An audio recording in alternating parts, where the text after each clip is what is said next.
So, good day everyone. I'm Althea Ramil from the Bachelor of Secondary Education major in Social Studies, and today I will be discussing results education in Manila from 1872 to 1882. So, in my presentation, we will learn about results educational journey and the different experience that helped him shape his character, discipline, talents, and love for learning. So these experiences became the foundation of his future achievements and the contributions to our country. So without further ado, let's begin our discussion. So before we start our discussion, let's first proceed to the objectives of our presentation. So first, describe Rizal's educational experience in Manila, particularly at Ateneo Municipal and the University of Santo Tomas. Explain how Rizal's education and the personal experiences influence his character, values, and career choices. And lastly, analyze the significance of Rizal's educational journey in shaping his life and contributions to the Philippine nationhood. So now let's start our discussion with Rizal's ambition in Ateneo de Municipal. So, a short introduction lang about sa Gumburza. Noong February 17, 1872, pinatay ang tatlong pari na sina Mariano Gomez, Jose Burgos at Jacinto Zamora, o mas kilala bilang Gumburza. So, gamit ang garote sa Bagong Bayan. At ang rason kung bakit sila pinatay ay dahil sila daw ang mastermind sa pag-aalsa o sa Cavite Mutiny. Pero maraming mga Pilipino ang naniniwalang inosente ang tatlong pari. At pinapakita lang ng mga pangyayaring ito na handang pumatay ang mga Spanish authorities ng mga inosenteng tao para mapanatili ang kanilang kapangyarihan. So, paano naman ito nakaapekto kay Rizal? So, malaki ang naging epekto nito kay Rizal dahil ang kanyang kuya na si Pasiano ay malapit na kaibigan, estudyante at naging housemate ni Father Jose Burgos. At nasaksihan ni Pasiano kung paano pinatay ang mga inosenteng pare. Kaya kinento niya kay Rizal ang tunay na nangyari. So, dahil dito, nagkaroon ng malaking epekto kay Rizal ang nangyari sa Gumburza. At ang pangyayaring ito ay naiwan sa kanyang isipan. So, makikita natin na ang impluwensya nito sa mga sinulat niya kinalaunan. So, noong June 1872, 4 na buwan matapos bitayin ng Gumburza, nakulong naman ang kanyang ina na si Doña Chodora Alonso dahil sa isang kasong hindi naman napatunayan. Ngunit sa kabila ng problemang ito, pinili ni Rizal na magpursigi at mag-focus sa kanyang pag-aaral para sa kanyang kinabukasan. Kaya noong Hunyo 10, pumunta si Rizal sa Maynila kasama ang kanyang kuya na si Pasiano upang ipagpatuloy ang kanyang pag-aaral. So una, kumuha siya ng entrance exam sa Colegio de San Juan de Letran. So dahil yun ang gusto ng kanyang ama. So nakapasa naman siya sa exam pero pagbalik ng kanyang ama, nagbago ang desisyon nito. So ayon kay Don Francisco Mercado, mas magandang paaralan daw ang Ateneo Municipal kaysa sa Letran. So kahit mas mahigpit ang mga patakaran sa Ateneo, naniniwala siyang mas dekalidad ang edukasyon doon. So, noong panahon ngayon, ang Ateneo Municipal ang isa sa pinaka-prestigyoso o prestigious university sa buong Pilipinas at kilala sa mataas na kalidad ng edukasyon nito. So, pagbalik ni Rizal at ang kanyang kuya na si Pasiano sa Maynila para mag-enroll sa Ateneo ay hindi agad siya natanggap. Bakit? So, ang college register kasi noon ay si Father Magin Ferran ay tumangging tanggapin ang admission ni Rizal dahil sa dalawang dahilan. So una, late na siya nagpa-register. Pangalawa, ay ang putla at payat daw o ang liit ni Rizal sa kanyang edad na 11 years old. Ngunit sa tulong at rekomendasyon ni Manuel Ceres Burgos, ang pamangkin ni Father Jose Burgos ay tinanggap din si Rizal kinalaunan. So, ang ginamit niyang pangalan ay hindi Jose Mercado, kundi Jose Rizal. Hindi kasi niya magamit ang apelyidong Mercado dahil ang apelyidong yon ay matunog sa mga Spanish authorities. So, kumuha itong si Rizal ng Bachelor of Arts sa Ateneo o isang 6 years program na nag-expose sa estudyante na may 5 subject. So, una doon is yung Christian doctrine, language, and Spanish Spanish, Greek, French, and Latin. Pangatlo is yung History and Geography. Pang-apat, Mathematics and Science. And then pang-lima ay ang Classic Discipline. So now, proceed naman tayo sa Jesuits Educational System. So, isa kasi sa mga dahilan kung bakit pinili ng tatay ni Rizal ang Ateneo ay dahil ito ay pinamamahalaan ng mga Jesuits o Jesueta. So, kilala kasi ang mga Jesuits or Jesueta sa kanilang mataas na intellectual standard at mahigpit na sistema ng pagtuturo. So, kahit high school pa lamang mga estudyante, ay kalidad ng kanilang edukasyon o pangkolehiyo na yung tinuturo nila. So, bukod sa academics, binibigyan din nila ang strict discipline, advanced education, physical culture, at ang paglinang talento sa sining, tulad ng music, drawing, at painting. So, naniniwala kasi ang mga Jesuits na ang tunay na layunin ng edukasyon ay hindi lang makapag-produce ng matatalinong estudyante, kundi ng disiplinado, responsable, at may mabuting pagpapahalaga sa buhay. So, saan ka pa ba, 'di ba? So, proceed naman tayo sa Rizal's boarding life in Manila. So, matapos matanggap si Rizal sa Ateneo Municipal, ang kanyang kuya na si Pasiano ay naghanap ng matitirhan niya sa loob ng Intramuros. Pero hindi nagustuhan ni Rizal ang atmosphere doon sa Intramuros. Kaya, para sa kanya kasi, masyado itong madilim o nakakalungkot. Kaya naghanap sila ng panibagong boarding house sa loob ng Intramuros. So, nakahanap naman sila ng matitirhan sa Calle Carvalho, Santa Cruz, kung saan nakasama ni Rizal ang ilang mistisong estudyante. Ang paninirahan niya roon ay nakatulong sa kanya para naman masanay sa pamumuhay sa Maynila at maging independent siya. So, pagdating sa kanyang ikalawang taon, lumipat na siya sa number 6 Calle Magallanes, Kalaunan. Naging interno o dormitory student siya sa loob ng mismong Ateneo sa loob ng 2 taon. So, ang kanyang silid ay nakaharap sa dagat at sa pantalan. So, sa paninirahan niya sa iba't ibang lugar, natuto si Rizal na maging responsable, independent, at mag-focus sa kanyang pag-aaral. So, ngayon, alam na natin kung saan at paano ang pamumuhay ni Rizal sa Maynila. So, alamin naman natin yung kanyang daily discipline and study habits. So, bukod sa pagiging matalino, kilala rin si Rizal sa kanyang disiplina at mahusay na time management. So, mayroon siyang mahigpit na daily schedule. So, sinasigurado niyang may mga tamang oras para sa pag-aaral, paggawa ng assignment, pagbabasa, at iba pang mga gawain. So, hindi rin niya sinasayang ang kanyang recess time. Sa halip na magpahinga lang, ay ginagamit niya ito para kumuha ng private Spanish lessons sa Santa Isabel College. So, pinapakita nito na palagi siyang naghahanap ng paraan para mas mapalawak ang kanyang kaalaman. So, dahil sa kanyang maayos na sistematikong paraan ng pag-aral, nagawa niyang i-balance ang academics at extracurricular activities. So, hindi lang siya naging mahusay sa klase, kundi naging aktibo rin siya sa iba't ibang gawain sa paaralan. So, let's proceed to Rizal's academic excellence. So, medyo unique din pala ang pagtuturo sa Ateneo. So, to encourage healthy competition, ang mga klase sa isang section ay nahati sa 2 grupo.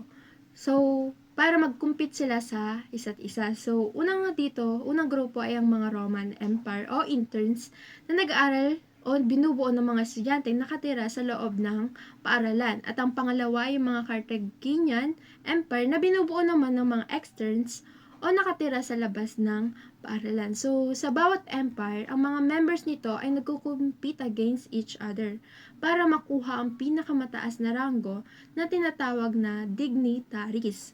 So, ang pinakamataas na posisyon sa empire ay ang emperor na sinundan ng tribune, decurion, centurion, and standard bearer.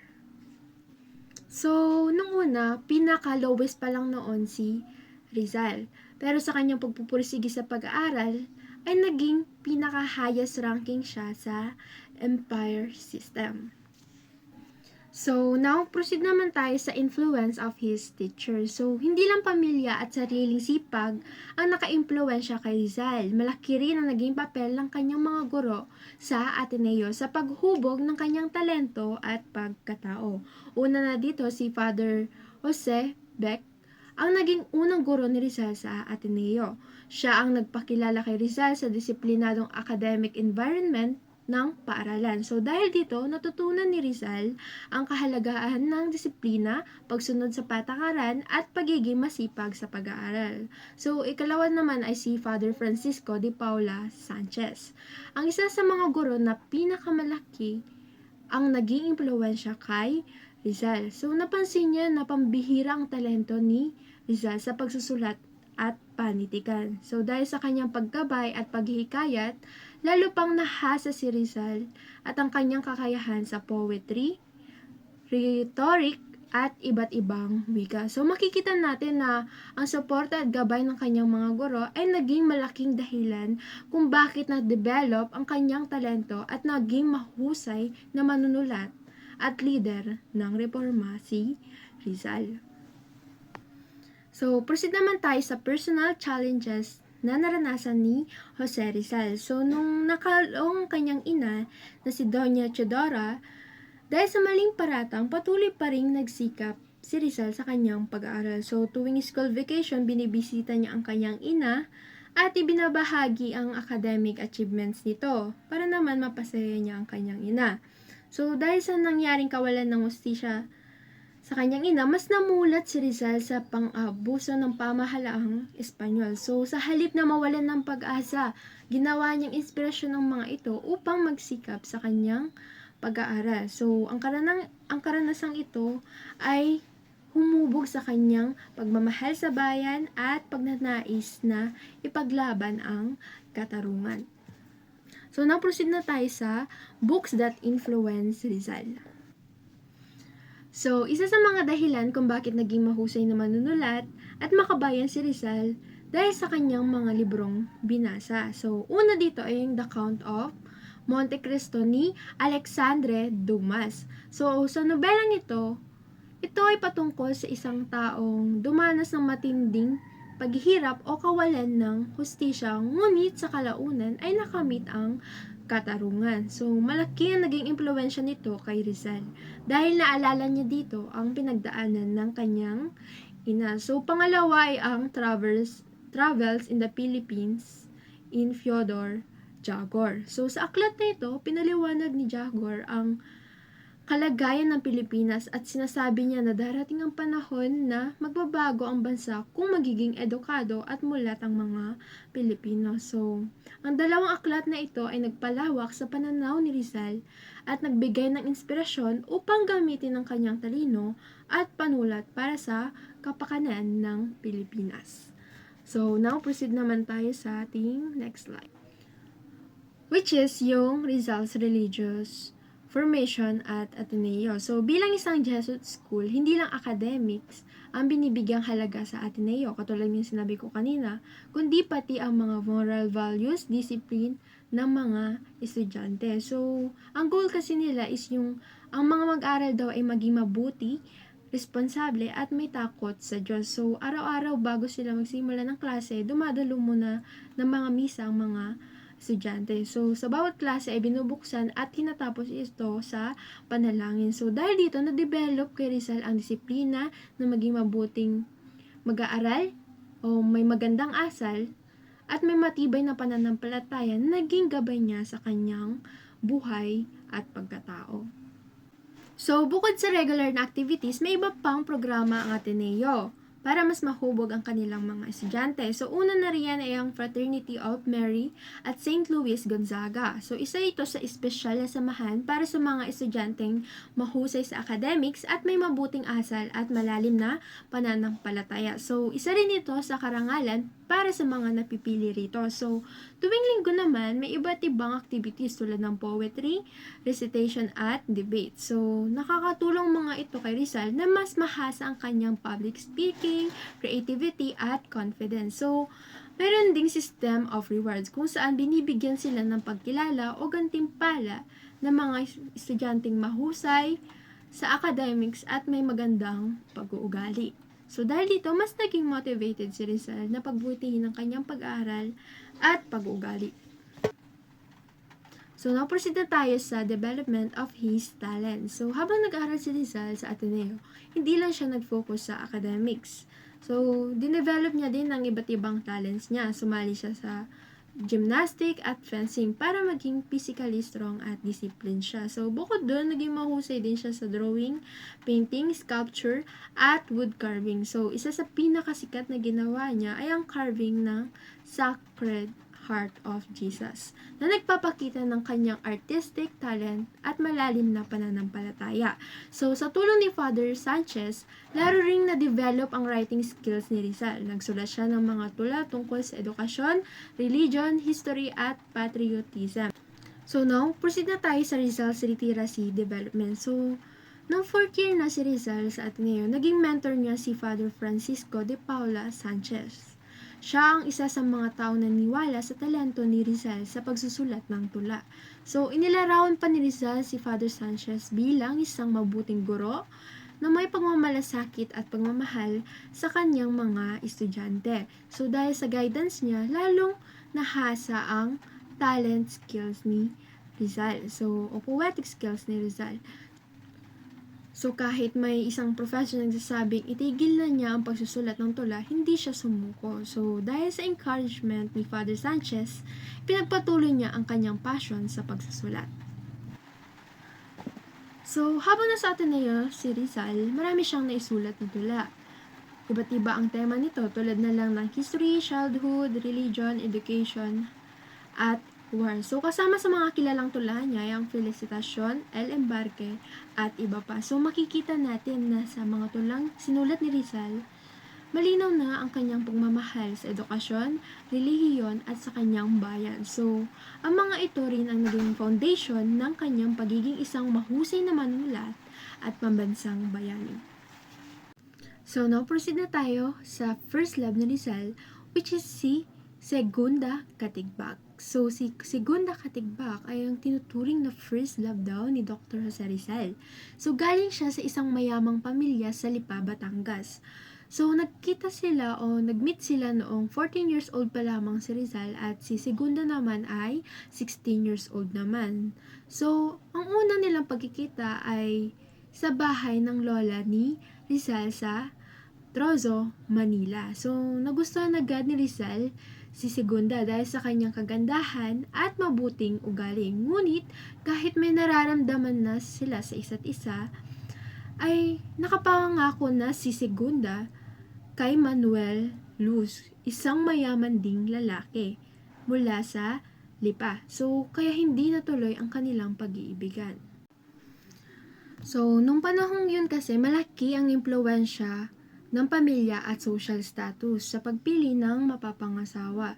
So, dahil mayaman at kilala ang pamilya ng mga Katigbak, mahalaga sa kanilang may koneksyon at reputasyon. So, nakilala ni Rizal si Segunda sa pamamagitan ng kanyang kapatid na si Olympia Rizal, kung saan habang nagkakasama sila ay nagkaroon sila ng mutual affection. So, ibig sabihin, parehas silang may paghanga sa isa't isa. So, dahil nga sa hindi naasahan ng pamilya at sa naunang pangako ni Segunda kay Manuel Luz, hindi naging posible ang kanilang relasyon. So, kahit hindi naging sila, malaki ang naging impluwensya ni Segunda kay Rizal. So, pinakita ni Rizal ang kanyang paghanga sa pamamagitan ng sketches and poems na ginawa niya para kay Segunda. Sa huli, tinanggap ni Rizal na may commitment na si Segunda kay Manuel Luz at hindi niya na ito pinilit. Dahil sa karanasang ito, nakatulong ito sa kanyang emotional maturity at naging inspirasyon sa ilan ng kanyang mga sinulat. So, proceed na tayo dito sa Rizal's University of Santo Tomas experience. So, pagkatapos graduate ni Jose Rizal sa Ateneo Municipal de Manila, pumasok siya sa University of Santo Tomas noong April 1877. Sa una, pinili niya kunin ang Philosophy and Letters. So, ang desisyong ito ay naimpluwensyahan ng kagustuhan ng kanyang ama at dahil hindi pa siya sigurado kung ano ang propesyon ang gusto niyang tahakin. So, sa panahon ito, naging pagkakataon para kay Rizal ang UST upang mas makilala ang kanyang sarili at pag-isipan ang kanyang kinabukasan. So, proceed na tayo sa the influence of his family. So, habang nag-aaral si Rizal sa UST, naranasan niyang balansehin ang inaasahan ng kanyang pamilya at ang sarili niyang interes at pangarap. So, dito, naunawaan na niya na ang pagpili ng kurso ay hindi agad-agad o agaran. So, isa itong proseso ng pag-explore ng pagkatuto at pagdesisyon. So, ngayon, pag-usapan naman natin ang guidance ni Father Pablo Ramon kay Rizal noong nag-aaral siya sa University of Santo Tomas. So, habang nag-aaral si Rizal sa UST, humingi siya ng gabay kay Father Pablo Ramon. So, dating rektor ng Ateneo Municipal kung saan nag-aral din si Rizal bago pumasok sa UST. So, malaking impluwensya ito dahil kilala at pinagkakatiwalaan ni Rizal si Father Ramon mula pa noong Ateneo. So, sa school noong year 1878 hanggang 1879, nag-enroll si Rizal sa kursong medisina. Ito na ang simula ng kanyang pag-aaral tungo sa pagiging doktor. So, sa kalaunan, nagpasya si Rizal na lumipat sa medisina. So, hindi lang ito para magkaroon ng magandang profesyon, kundi dahil gusto niyang magtulungan ng kanyang ina na si Chodora Alonso na unti-unting nawawala ang paningin. So, makikita na natin rito yung pagmamahal at responsable at handang gamitin ni Rizal ang kanyang kaalaman upang makatulong sa kanyang pamilya at sa ibang tao. So, proceed naman tayo sa the importance of Rizal's UST experience and contemporary relevance. So, ang mga taon ni Rizal sa UST ay naging mahalagang bahagi ng kanyang buhay. So, dito siya natutong magnilay, gumawa ng mahalagang desisyon, at tuklasin ang kanyang tunay na layunin. So, proceed na tayo sa Rizal's relationship with other women. So, after his first love na si Segunda Katigbak, Rizal continued to experience romantic relationship during his student years. Isa sa mga babae na naling kay Rizal ay si Miss L, isang dalagang taga Calamba. So, ayon sa historical records, inilarawan siya bilang may maganda at kaakit-akit na mga mata. Ngunit hindi rin nagtagal ang panliligaw ni Rizal. So, may dalawang posibleng dahilan dito. Una, sariwa pa rin sa alaala niya ang una niyang pag-ibig na si Segunda Katigbak. At ang pangalawa ay hindi sang-ayon ng ama ni Rizal sa pamilya ni Miss L dahil dito hindi na umusad ang kanilang relasyon. So, ang pinakamahalagang pag-ibig ni Rizal ay si Leonor Rivera, na pinsan niya mula sa Kamiling Tarlac. Inilarawan siya bilang isang mainhin at magandang babae.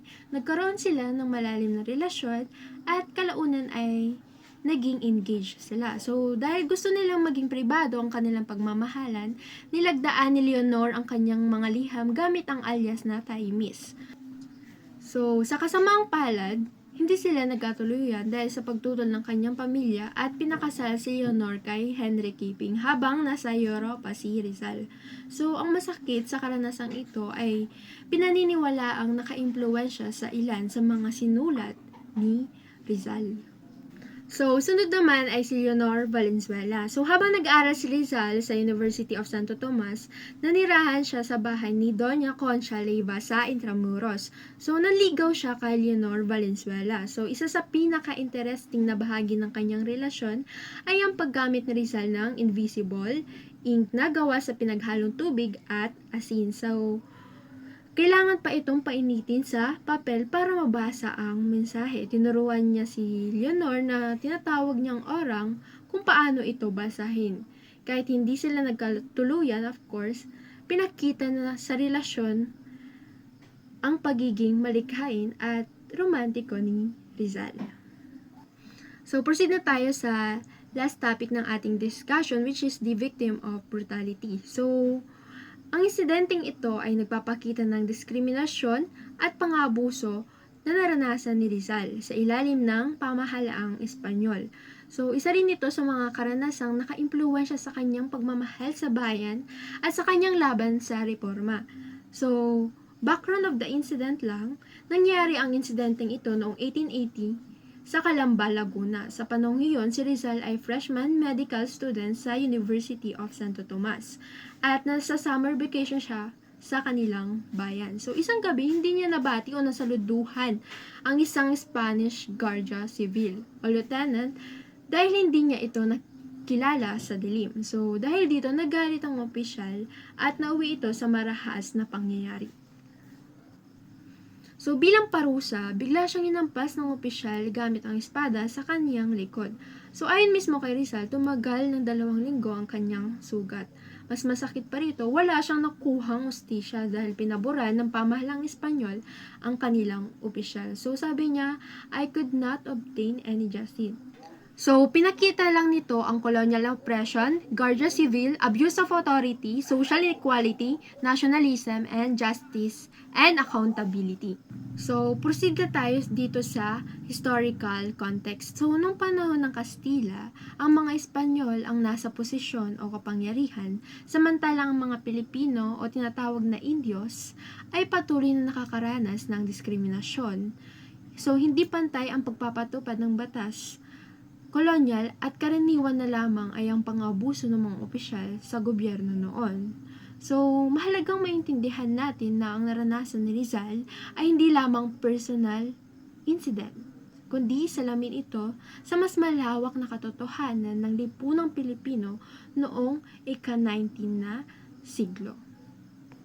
So, next slide. Hindi naging seryoso ang sugat ni Rizal, ngunit masakit ito. Nang gumaling na siya, inuulat niya ang insidente kay Gobernador General Primo de Rivera. Ngunit sa kabila nito, wala siyang natanggap na hustisya dahil siya ay isang Indio at ang abusadong tenyente ay isang Kastila. Sa katunayan, naisulat mismo ito ni Rizal sa kanyang liham kay Blumentritt. So, sabi niya dito, humingi siya ng hustisya sa Kapitan General, ngunit hindi niya ito nakamtan at ang kanyang sugat ay tumagal ng 2 linggo. So sa halip na gumanti o manghinayang, pinili ni Rizal ang landas ng mapayapang reforma sa pamamagitan ng edukasyon, pagsusulat at aktibong partisipasyon sa lipunan. So, ang karanasang ito ay malaki ang naitulong sa paglago ng kanyang nasyonalismo, lalo pang lumakas ang kanyang kamalayan sa kawalang katarungan sa ilalim ng kolonyal na pamahalaan, at lalong lumalim ang kanyang malasakit para sa kapwa niya Pilipino. Makikita naman natin ang epekto nito sa kanyang mga nobela na sinulat, which is yung Noli Me Tangere at El Filibusterismo. So, what is the significance of this incident? So, una na dyan ay it demonstrates colonial discrimination, highlights inequality under Spanish rule, shows how personal experience shape Rizal's belief, and provides insight into Rizal's political and intellectual development. So, why does it matter today? So, first, promotes awareness of human rights, equality before the law, responsible leadership, accountability. So, Rizal's fight for justice remains relevant in contemporary society. So, sa pangkalahatan, ang edukasyon ni Rizal sa Manila ay hindi lamang naging daan para sa kanyang akademikong tagumpay. So, ito rin ang naging saksi sa kanyang paglaki bilang isang tao at bilang isang Pilipino. So, sa gitna ng karangalan at karanasang minahal natin, dumaan din siya sa sakit at kawalang katarungan na siya mismong dinanas nila dahil lamang sa kanyang lahi.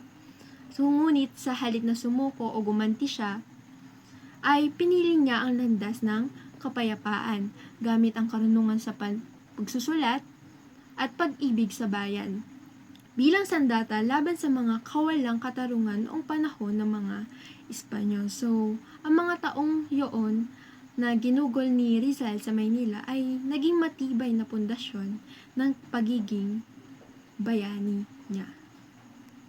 So, ayun lang. Maraming salamat sa inyong panonood at pakikinig.